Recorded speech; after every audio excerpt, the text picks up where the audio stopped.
I don't even know how we actually got to that point. I think I would like try to show him we would have him say, okay, first of all, hi, good morning, everybody. Hi, everybody. We got into an intense conversation about potty training this morning. Yes. So Liam is potty training right now and has been doing well for the last couple days.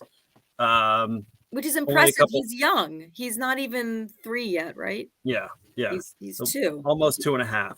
Yeah. So we were having a meeting, Selena, you and I, with our boss, Jerry, Uncle Jerry.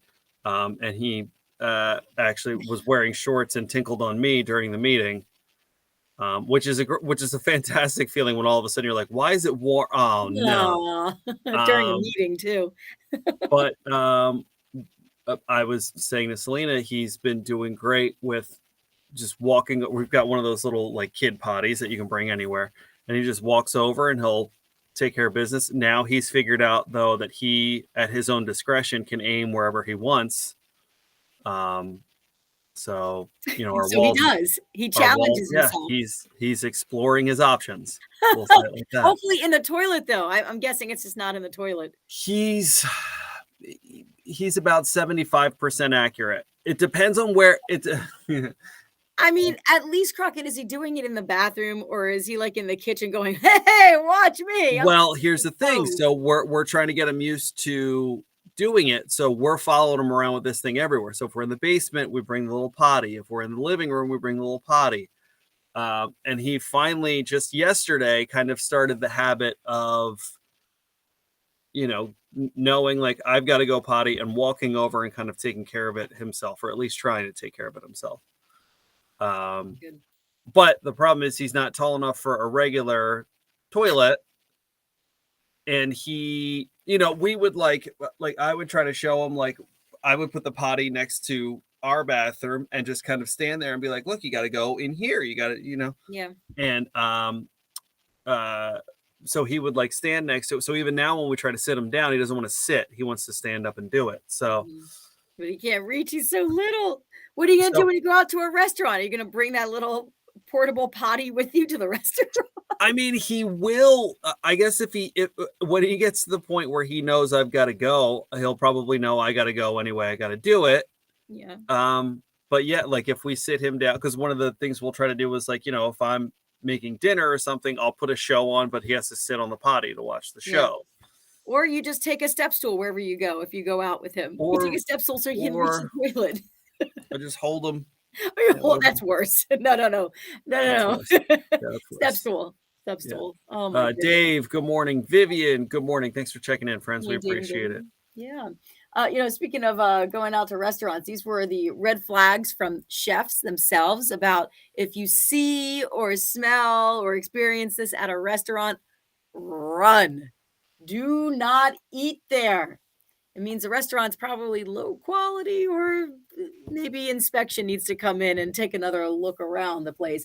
First of all, right when you walk in, if you're not greeted, even the chef agrees to this.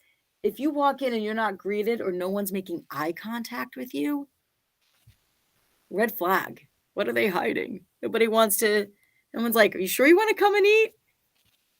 Walk out. Because it's interesting. I had a pickup experience from a place around us recently that I didn't love.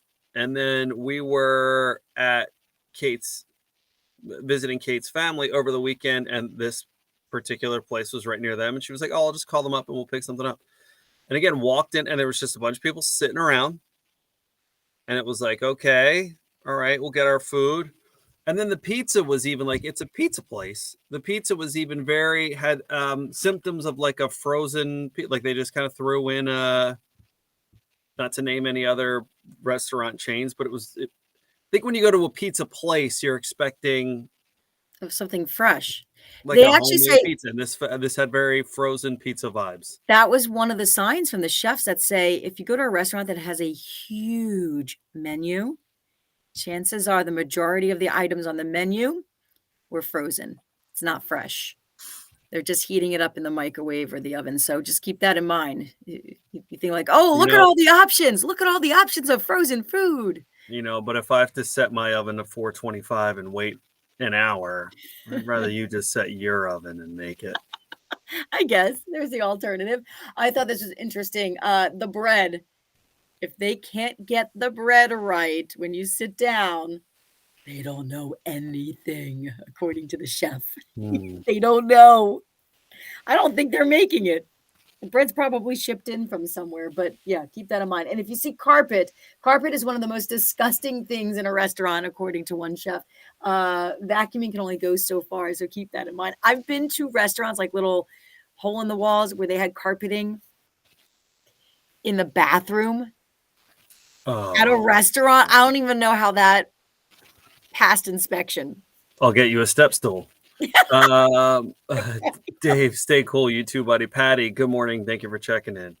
That is, first of all, when I saw that was like a phenomenon for me. When I moved to Northeast PA, I was born and raised outside of Philadelphia, but when I was working in Northeast PA, I've never seen full carpeting in kitchens and bathrooms before.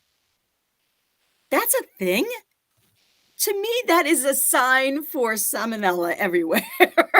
Yeah. Germs everywhere. Yeah. Why would you put it in those two places? Especially if you're potty training. Why would you ever put wall-to-wall carpeting in a bathroom? Yeah. Oh. I don't know. I guess because you're thinking like, oh, I don't want, when I get out of the shower, I don't want the floor to be wet. And it's like, okay, well, it won't be, but mildewy for the rest of its existence. And in the kitchen too. Think of all that. They're probably thinking like, oh, well, if you drop a dish on the floor, it'll help it. Yeah. What about we drop raw chicken on the floor? Gross. Yeah. Carpeting in the kitchen. That doesn't sound right. All right. So keep that in mind if you're going out. Things to think of. I hope everybody's hungry this morning. Yeah, really.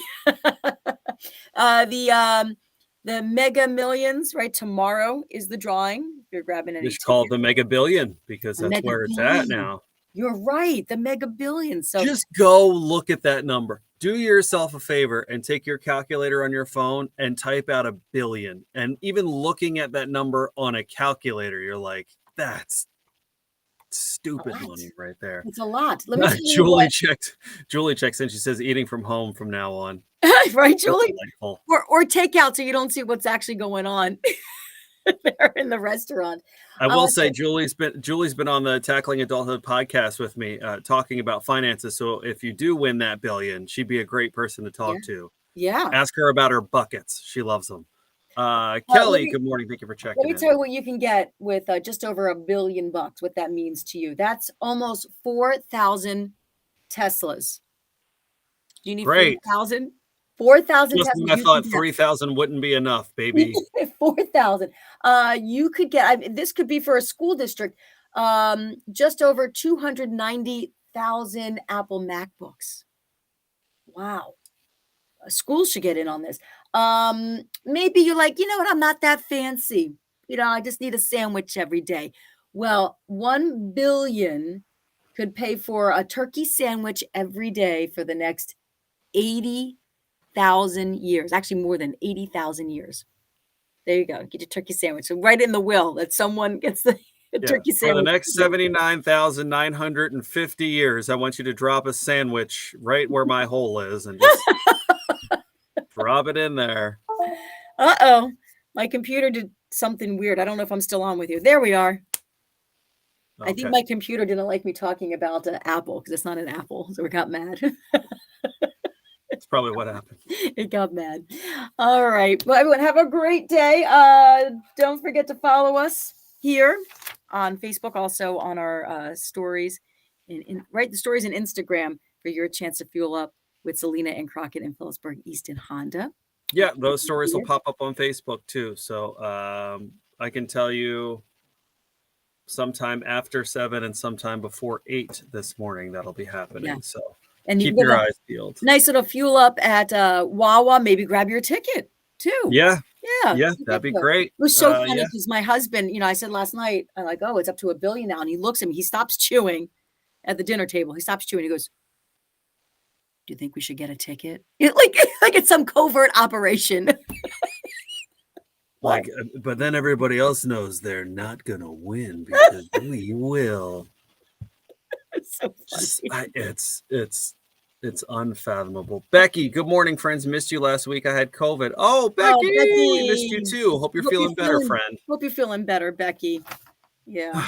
Be well. Be well. It's it hits you. You know, going on the trip, that was one of the fears too about because you got tested 2 days into the trip and someone tested positive for COVID, poor thing, but was negative 5 days out. So she was able to join us for the rest of the trip and because she stayed. She's like, I can't fly back, so I'm gonna stay. But I know, Becky, I'm glad I hope you're feeling better. It's rough. It's pretty contagious, the new variant that's out. So be well, take care of yourself. What she said. Yeah. All right, everybody. Have a great day. Tomorrow's Friday. Crockett, you're off. You'll be playing golf.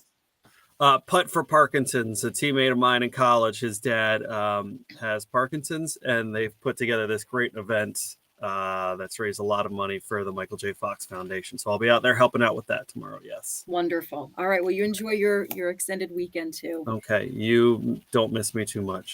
It's hard, Crockett. It's hard. Bye, everybody. Have a great Thursday. Bye, everybody.